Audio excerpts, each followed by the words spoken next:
Can you hear me? All right. So before we start with the presentation, we have heard a lot the word AI this morning. So I wanted to make sure to define what AI will be for this specific presentation, right? So we have a pool of problems, right? And we strongly believe that a big portion of these problems require AI. So we are trying to find what is the most effective way for us as a company driven by engineering and by science to figure out how can we solve them quickly, efficiently, and make sure that our value added is allocated to the problem, to the right part of the problem. And with this, we are looking at the problem that we'll be describing today, which is how can we make our AI as much or as effective as we can, right? Before we go deeper into that part, I wanted to introduce SLB, so who we are, what we do, and then I will describe the context of today's presentation in building or creating and locking actionable insights from multiphysics data. So in addition to what we deliver to our customers as data-driven services, we wanted to see what else we can extract from this data as value in order to improve our own efficiency and unlock additional services that we might deliver in the future, right? Who is SLB? So 2 years ago, we decided, or we evolved from the leading oil and field service company known as Schlumberger, founded in 1926, into SLB. SLB, a global technology company driving energy innovation for a balanced planet. And what you can see, what I like about this logo is our roadmap is in this logo. So what you see is the carbon budget curve. And on the left side, you see the carbon budget that we have in order to reach the net zero objective and making sure that temperature doesn't exceed 1.5 Celsius degree by 2050. And what you see on the right is our ambition to go beyond net zero. So we want to go in carbon negativity after 2050. So how we do that?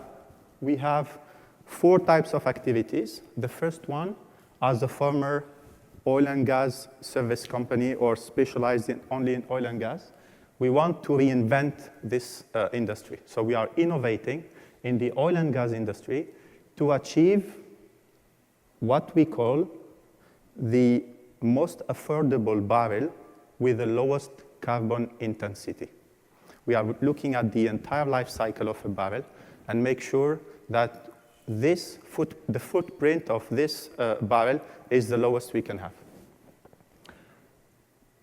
The second part is we reuse our expertise into decarbonizing other industries. And in this context, we have multiple technologies or multiple programs, and I can mention 2 in today's context.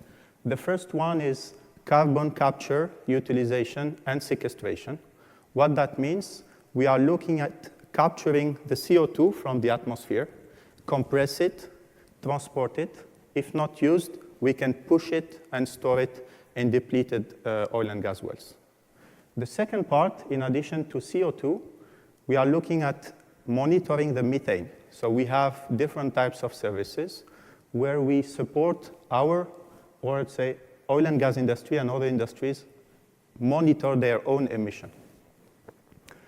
On the right side, we have different programs that fit under the scaling new energies, and I can also mention 2, and you are welcome to go to slb.com to learn more about the other types of programs. But the first one is reusing geothermal energy. So what we are doing, we are reusing our own expertise in directional drilling, and for this one, we are trying to get a footprint of 20 square meters, and from here, we can drill dozens of wells directionally.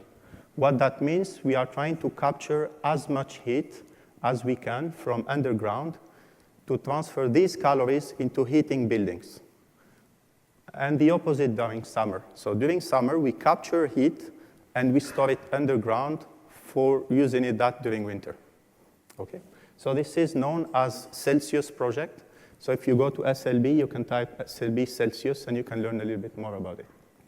So this specific one is already in production, so a lot of companies are implementing this. And we have seen in some companies a reduction up to 40% in the heating bill.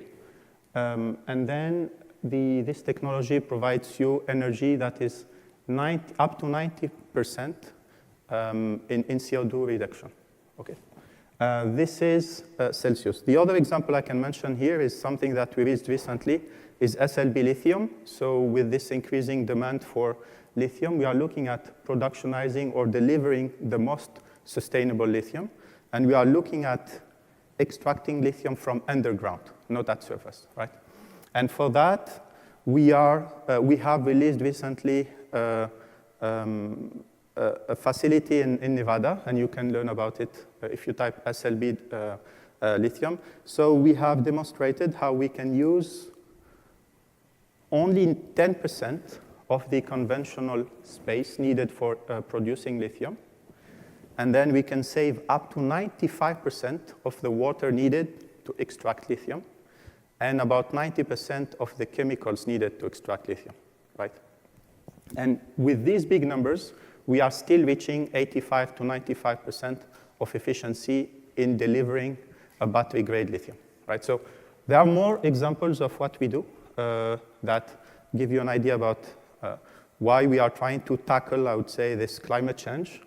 And our whole idea here is about solving the trilemma of producing affordable energy, providing security to energy, and then also assuring that we provide the most sustainable energy. So in today's context, we will see a use case of using AI effectively in one of the use cases of oil and gas. So in oil and gas, we have, as I mentioned earlier, almost 1 century, 98 years of expertise. And currently, we have 3 divisions. The first division is called well construction. So we try to find what's the best way to drill efficiently a well. And then once we drill a well, we cement it. And then the second division, called reservoir performance, that comes to characterize the potential of the well. So is this well have what we expected as potential of producing oil and gas? Is the well drilled correctly?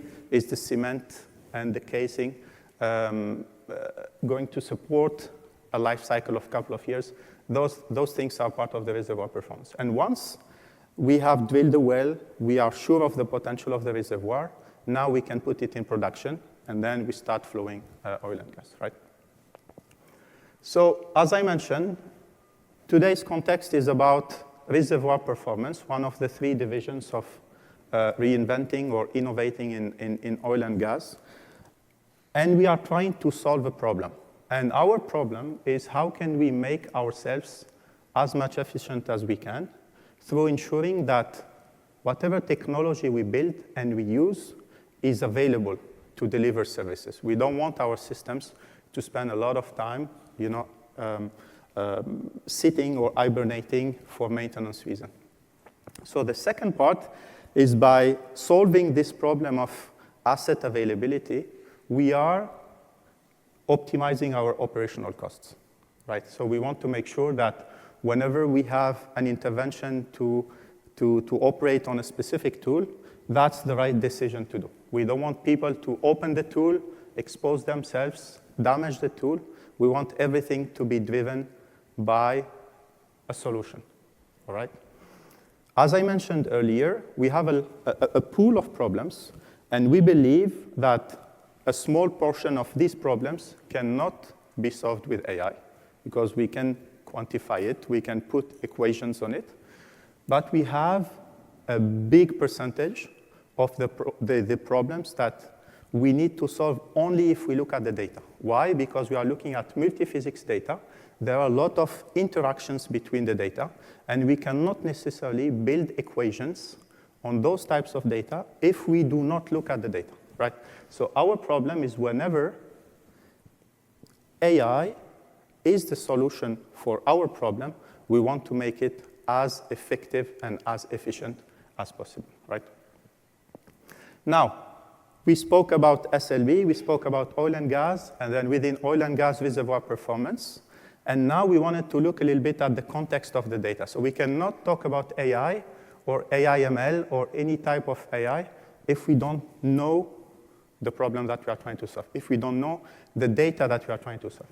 So what you see here on the right are the tools that we build ourselves, right? So we start from a physics problem that we would like to transform into value. And internally in our engineering teams, we will transform that physics concept or chemistry concept into a real tool that goes underground, takes measurement, and the data that we generate creates value to the customer. So all our work is about creating data. We have been creating data for 98 years, and we'll keep creating data. The way we store it is what changed. Maybe in the past, we used to store it as curve on paper. Now we store it in databases, right? What type of services we deliver? We have tools. I'm talking again only about reservoir performance. We have tools that will go and activate some actuators, and then we emit ultrasonic signal, and then we measure the response. And that response is what gives us an idea about the integrity of the cement around the well that we have drilled. Second type of measurement is once we drill a well, we put a casing, like it's a big or a large tube like this, and then we want to make sure that whenever we start producing the well, the reactions between the fluids and the metal are not affecting the integrity of the metal. So we use this type of physics, so ultrasonic physics. The second part, we have radioactive physics, nuclear physics, right? So we go down, and then we emit neutrons, and those neutrons will react with the geological formation and give us back natural gamma ray. And by looking at the natural gamma ray, we can tell you what type of formation is it, what type of fluid is there, and then you can, as a customer, make a decision. Other tools can be used for perforating the well. So we have guns, perforating guns. We go down, we explode the tool, we make an explosion, and then the well starts to flow, right? We have optical analyzers. These are like downhole labs where we go down, and then fluids start to enter inside the tool. We will emit a light, and from the light, we can recognize what's the composition of the fluid. So why I'm saying this is because there is a lot of physics competency that we hold that is a game changer or a key for the interpretation of the data, right? Every tool that you see here is generating from 1 hertz of data into 1 megahertz of data, right? And for each of the tools, we generate maybe from 1,000 measurement into 10,000 measurement. So these are very physics-intensive type of problems that we wanted to solve. And this is why we are trying to apply AI in the context of today, right?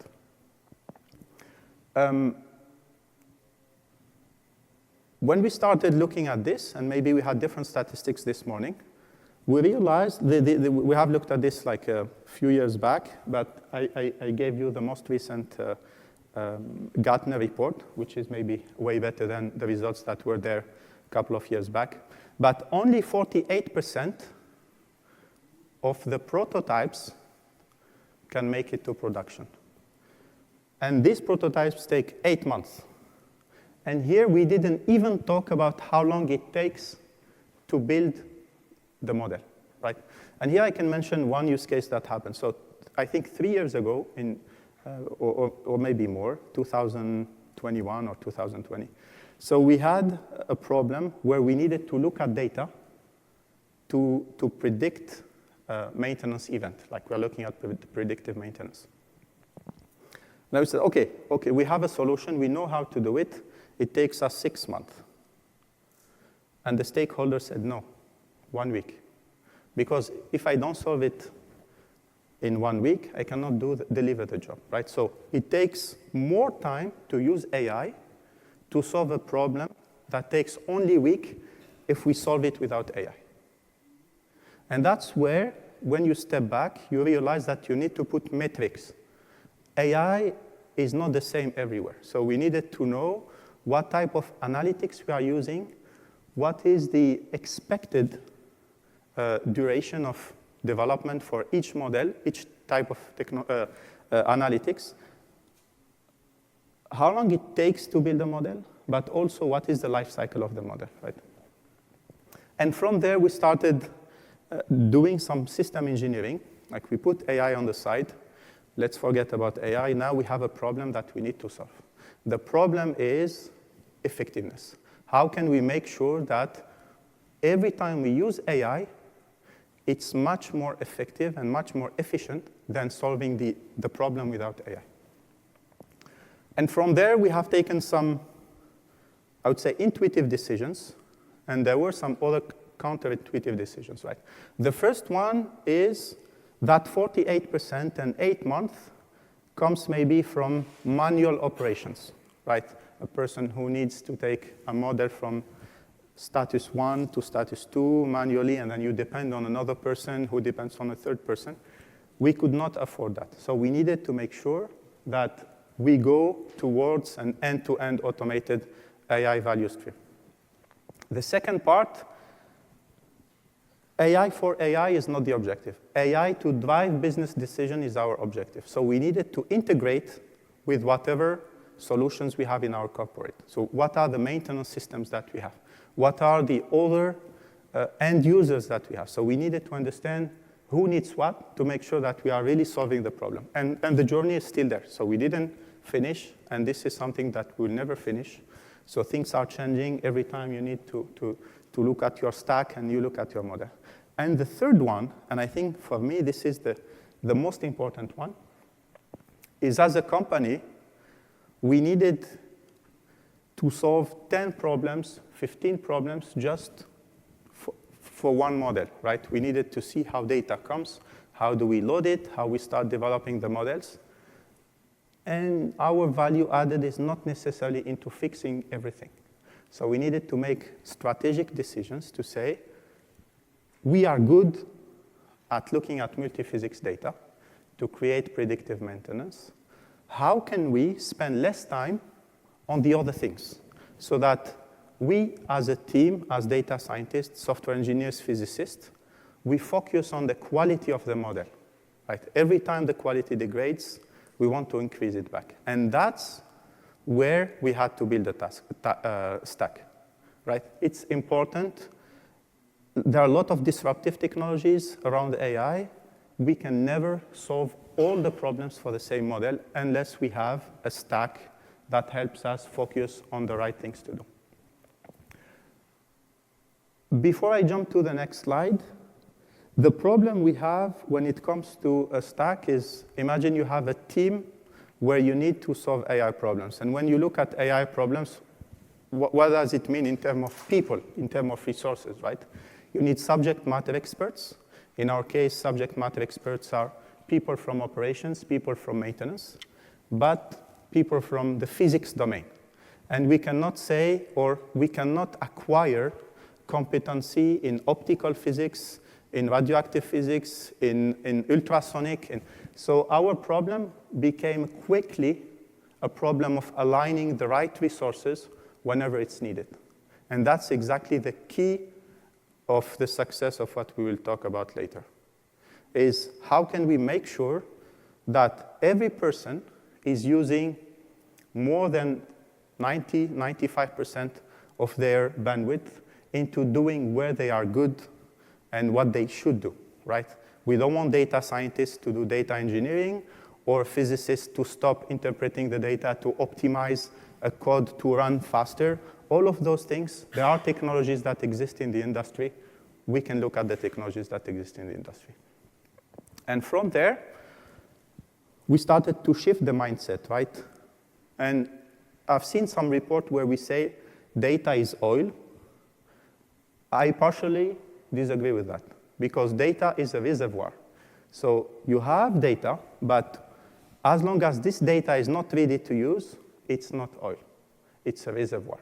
And we needed to convert this data into information, right? So what happens, you know, that pyramid of data, information, knowledge, wisdom. If we keep the data, it's in its raw state, we needed maybe 8 months to build a model. Why? That by the time you need, as a data scientist, you need to interpret data, you need to make a call, and you depend on the physicist.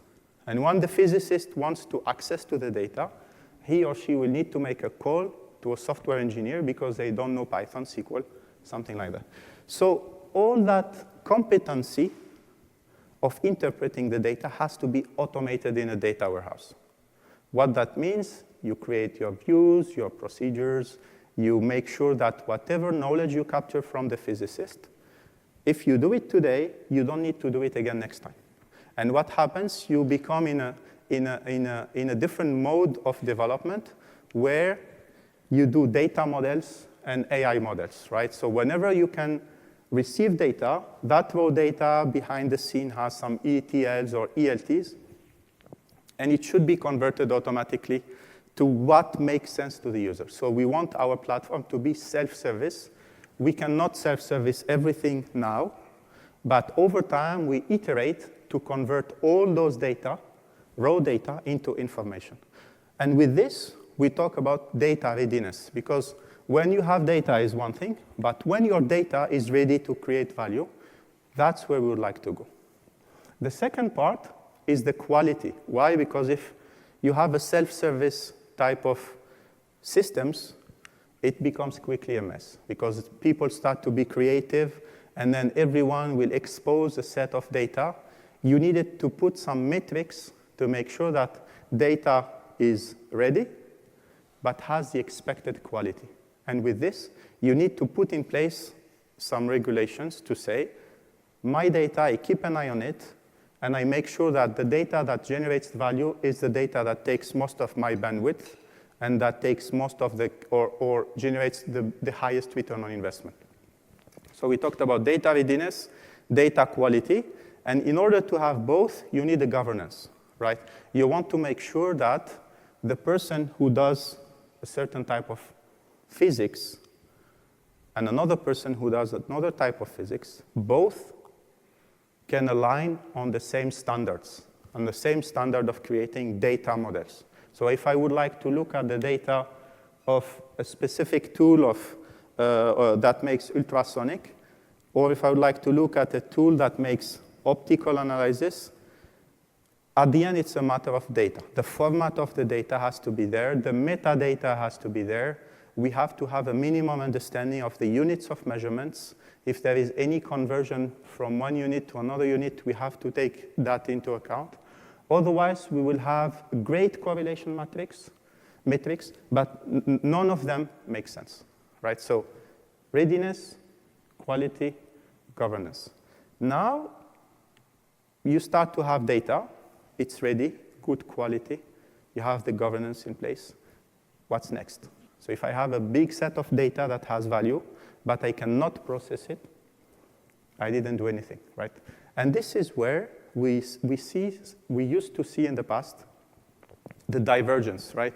So you realize that your physicists, your data scientists stop to do data science, and they switch into another mode where they try to optimize how the code runs.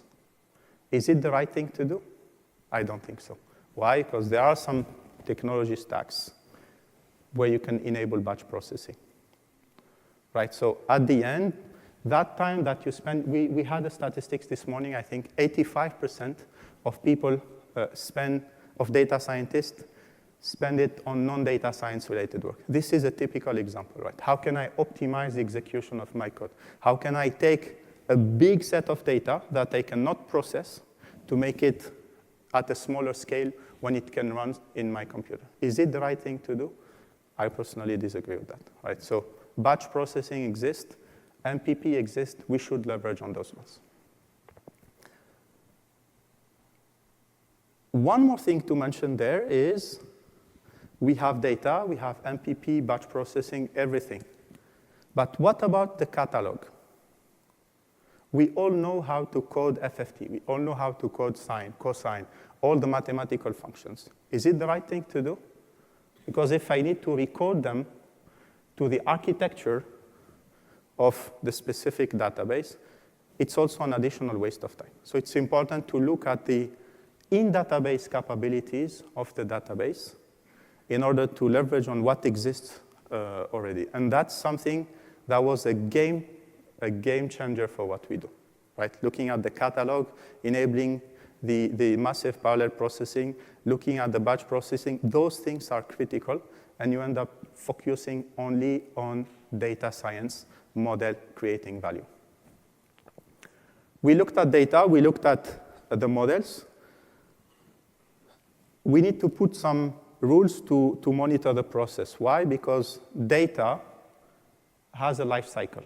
The data that I generate today, that I save, that costs me a lot of money, will expire, right? And if I keep sustaining that data, it's a cost, it's a waste of money, right? So we have to keep an eye on the data. What is the data that generates most of the value? What's the percentage of access to the different sources of data that I have in the database? And we want to make sure that the biggest bandwidth of the technology team focuses on what makes more sense. It doesn't mean that we will not take care of the other models, but we are value-driven, right? If I have a data that gives me 90% of the value, and the other data that takes me 90% of my bandwidth and generates 10%, I need quickly to make a decision. This is when it comes to data. Now, there are some good features about data. It's not because it's a data that I don't use very often. I just delete it, right? I move it from the hot storage to cold storage. There are some native object stores that we can leverage. We lose into speed of access, but there are some data that instead of accessing it in 1 second, if it's 10 seconds, it's not the end of the world, right? So there are a lot of technologies that are there to optimize cost, value, and we make sure we innovate in the right place, right? Same thing applies to AI models. We have a big constraint. So when you looked at the assets earlier, we design a platform, a hardware platform, right? And the hardware platform, maybe we will produce thousands, hundreds, thousands of single or individual tools of each family of downhole assets.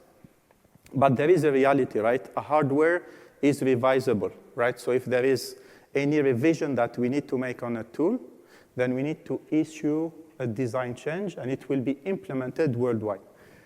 What that means, this means that the model I built initially for my fleet can only deliver good insights for a certain percentage of the fleet that has exactly the same hardware status as the one I used to create data and build models.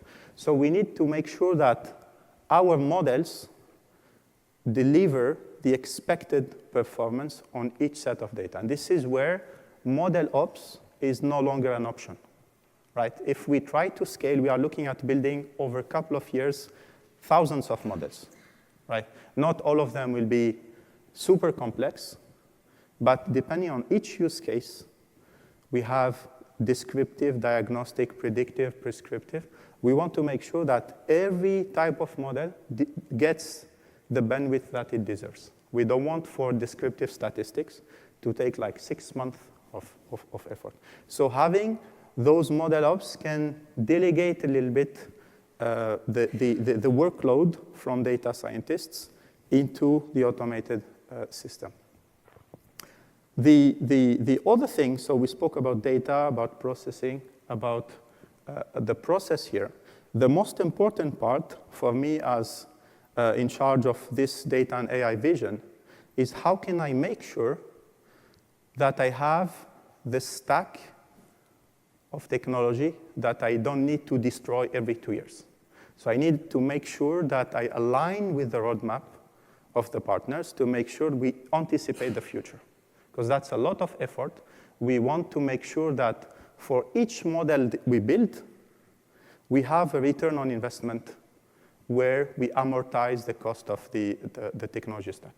So these are metrics that we need. Otherwise, if I come in the future and say, OK, have this model, how much dollars did I spend on developing this? I don't know. How much dollars do I spend running this model? I don't know. And you realize that maybe you spend $1 million on a model, people, cost, everything, and you are saving $10K per year. Right? And we see a lot of those use cases in the industry. Solving the problem is the focus. Is AI applied to this? Yes, AI has maybe 90% of the use cases we have today could be solved only with AI. But let's make sure we do it properly, right? Now, what was the outcome of these decisions that we have made, right? We are building models in a production-like environment. What that means, this means if you build a model in a workflow, you want it to be as close as possible to the environment where it will be run, right? I don't want to spend time building a model in a specific architecture and spend 8 months, what we see in the report, trying to convert the prototype. The prototype is almost in production. So now we can do it in 1 week. And maybe 1 week is not enough. It should be 1 hour, 5 minutes, 1 click. So we need to be ambitious because at the end, these are delays in the value generation. Every time you stop doing the right job, you are delaying the value, right? So how can we eliminate all those steps? This is something we are trying to achieve. The second part was about the 48%. For the same reason, most of the models go to production. What that means, we still have 3% opportunity for improvement. Maybe we will leave it here. Why? Because there will be always use cases where we thought initially it's a good idea, but we failed. But at least now we fail fast, right? So we quickly realize that we made a mistake. Let's stop focusing on this problem and move on, right? It was a little bit disruptive, right? Because you are used to a way of doing things. You start downloading the data, modifying the data, and then trying to recode, look at Google, how to optimize the function. Do I need a VM because my computer has only 16 GB RAM? Do I need to provision a VM? Do I need to recode completely my function? 2 months. All of those are non-effective tasks, right? Non-effective tasks is really about what is my value, how can I drive value quickly, and how can I move to the value as fast as possible, right? And I wanted to finish with this is all of us have problems to solve as companies, right? All of us, like the problems will not disappear. AI will not disappear. Gen AI will not disappear, right? The most important part is to say, what are the solutions that are appropriate for each use case, and we make sure that each use case deserves the bandwidth or gets the bandwidth that it deserves, right? With that, I would like to thank every one of you for attending this presentation. We would like to open maybe the floor for questions. Absolutely. First of all, a big round of applause for Khaled. I mean, you just covered all 3 sessions. You touched on all 3 sessions like I knew you would in this. Yeah. There's a lot that we could potentially unpack in here. I want to open it up to the crowd too, but one question I think that would be helpful for people to know, as you continue to streamline and effectively gain more value out of that value chain of basically the output of the analytics, what have you learned along the way, right? What was one surprise and what was one really big challenge? I personally would say that we were not looking enough at what's happening in the industry as a team, right? Because when you start to solve a problem, you need to step back and then look at what exists in the market. Who are the companies who are specializing in what you are trying to solve as a market? And I think that was something we learned and we are trying to put forward. The second part is how we benchmark efficiently. So in the past, decisions were emotional. I think that this solution is better than this solution. I don't think that's the way forward. So we learned how to put return on investment formula on each problem that we would like to solve, how we invest properly in each solution, so that our users, at the end, free some space for their creativity or maybe for their mental health again. Right? So that's something we would like to move forward with. So kind of quantifying the metrics around the value of each problem that you're working on is part of that description. Exactly. Okay, great. Also, love the new brand, SLB, easier to say and looks great. Yeah. The other thing that I have to say to you is that my favorite thing you said, because I have an incredible data science team, is that you like to separate data engineering so that they can focus on data science. I 100% agree. A lot of time can be spent there. Yeah. Okay, with that, I want to open it up to the room. We've got a couple of runners, Lexi and I. Questions for Khaled? Just a philosophical question. I understand that you guys wanted to segregate. Thank you. Just it's more like maybe going back to the roots of where we came from. One side effect that we are looking at from a segregation of duties or responsibilities where, okay, it is not data engineer's responsibility, it is not data scientist's responsibility, it is not XYZ, ABC and all that. In that process, what I've been noticing is that there is too much of layering, too much of very specific job description for a sliver of the overall end-to-end ecosystem or process that basically hinders the ability. We think that we are kind of scaling up horizontally, but we are kind of fragmenting the understanding so sharply and thinly that it takes an army of people to kind of dissect that information and build an end-to-end view. That I see is a caveat or deficit of, unless you are a product company, right? Like maybe Teradata, it will work out. Maybe Google and Meta and other Microsoft, it will work out. But for a service providers, right, like Wells Fargo or any other service providers, the value is understanding the data flow, data journey, end to end. And if you introduce like half a dozen layers that are so segmented in a fraction of knowledge, it is not adding up to the overall speed or overall value or overall understanding of what the customer sees and what customer needs and how best we can provide. So that's, like I said, more of a philosophical question, because a lot of presentations that I go and a lot of presentations that I take participation in, they all talk about, oh, this should not be done by this group of people. It may be good for a horizontal scalability if you are a product company, not for a service company. What is your comment on that? I can take that question. Yeah, I fully agree with you.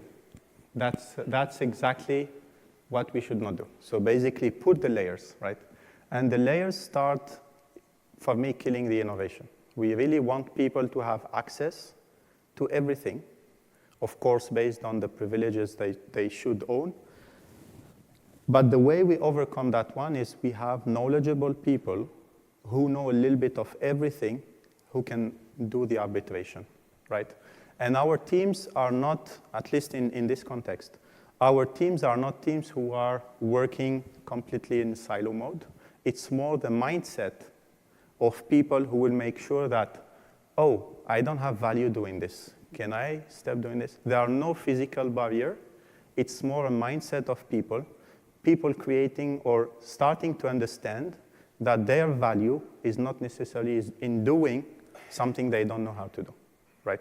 I can give you an example. So you know that, subject matter, what is data scientist in terms of circles, right? You have computer science, you have subject matter expertise, and on the other side, you have statistics. But only that intersection is data science, right?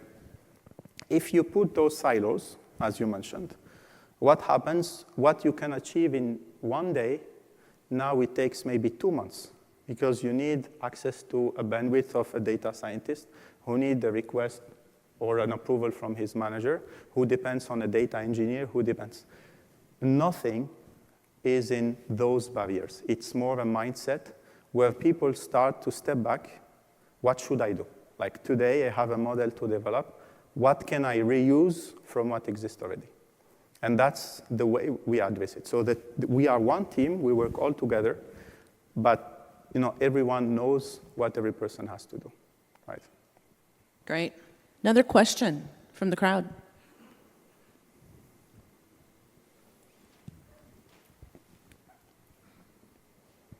So maybe this is a follow-on to this last discussion. Your quote, which I love, right? I've seen that quote before, but you reminded me of it. How do you determine that which, excuse me, that which should not be done at all? How do you determine that? Okay. So we have a headcount cost, right? We do our own development. We do our own productionization of the models. And we have a headcount cost to evaluate the cost of each feature, right? How much effort would I spend into creating a function to accelerate maybe an FFT in my system compared to if I get the in-database FFT and use it straight away? So we are looking to 30 seconds of reading documentation from the developer's guide versus maybe 2 months of work, maybe more, right? The second part is there is a mix of data science type of managing a project, but software development type of work, right? If I build the function internally, what would be the effort for me to fix the bugs, to release something, to document it, to all of those things, for me, they do not bring value, right? So for some other technology providers, that's what they excel in, and we want to use the technologies that exist, right? And same thing, if a new function is needed and it doesn't exist, how can I make sure, maybe I look at a library that exists in the industry and I bring it to the database. So why that determination into systematically reinventing the wheel? That's exactly what we try to avoid. It's a mindset. It's really a mindset. AI, we tackle it from it's a solution to a lot of the problems, but it's not the objective. The objective is to solve the problem and to make sure we are efficient in what we do. Right. Question.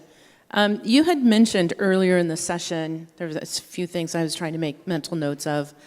MPP. Can you talk a little bit more about that and what it does for you? Yeah, so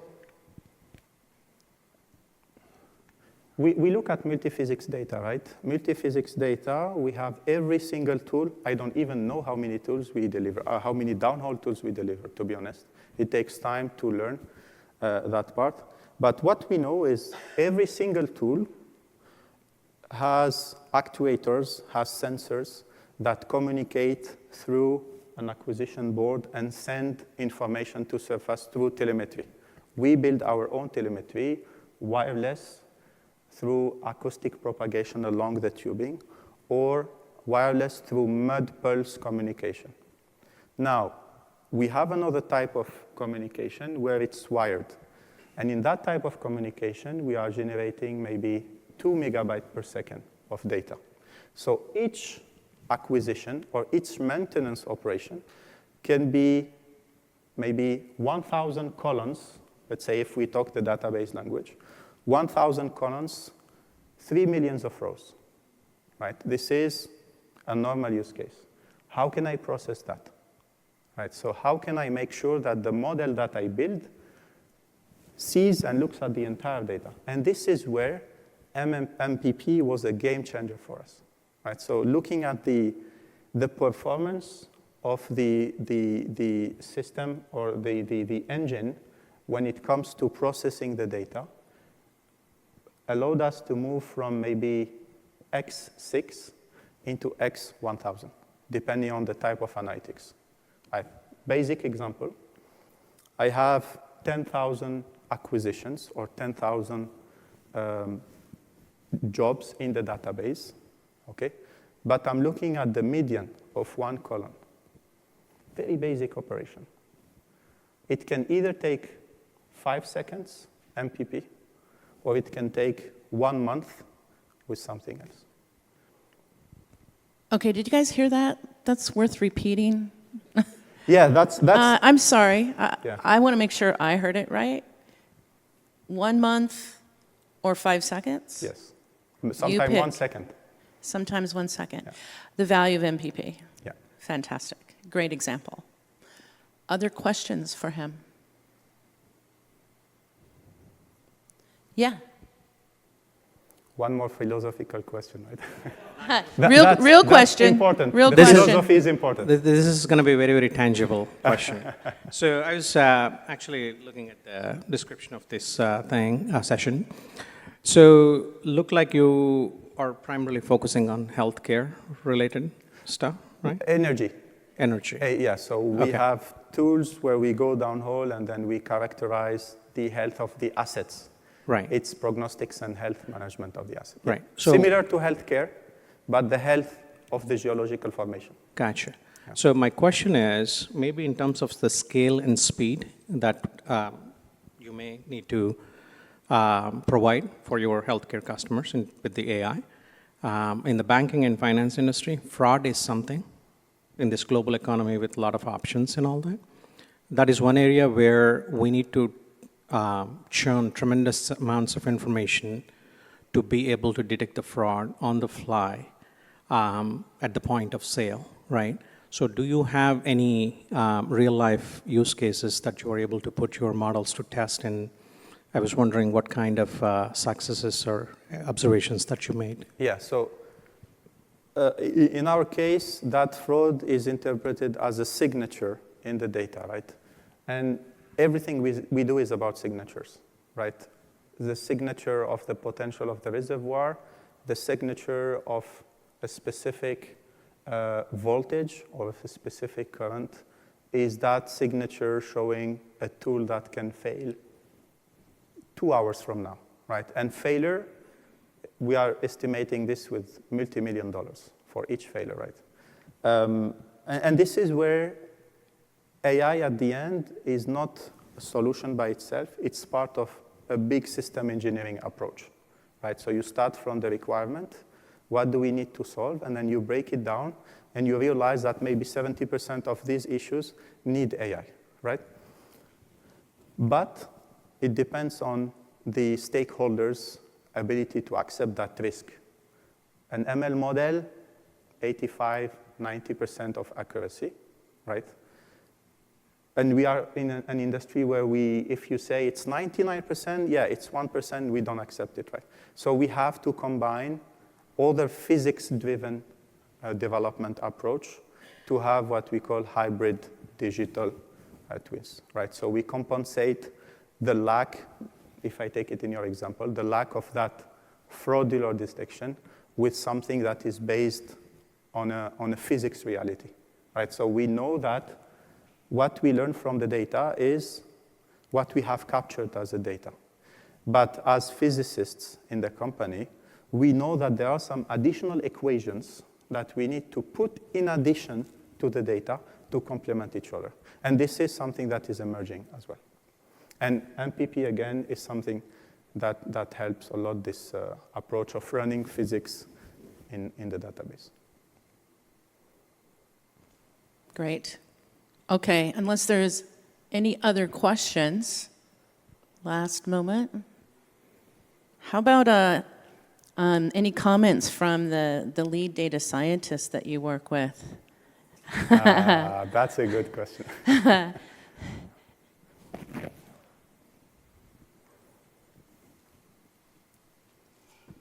Actually, that's what I see in many companies. Like when a data scientist or a team of data science team work on a project, what they do is they see the data and they process the data and create a model.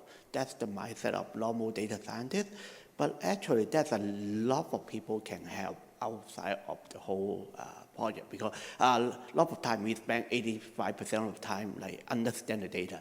But actually there's some subject expert really know the information related to the data. You can get help from them, work together as a team to get the information you need instead of just working yourself.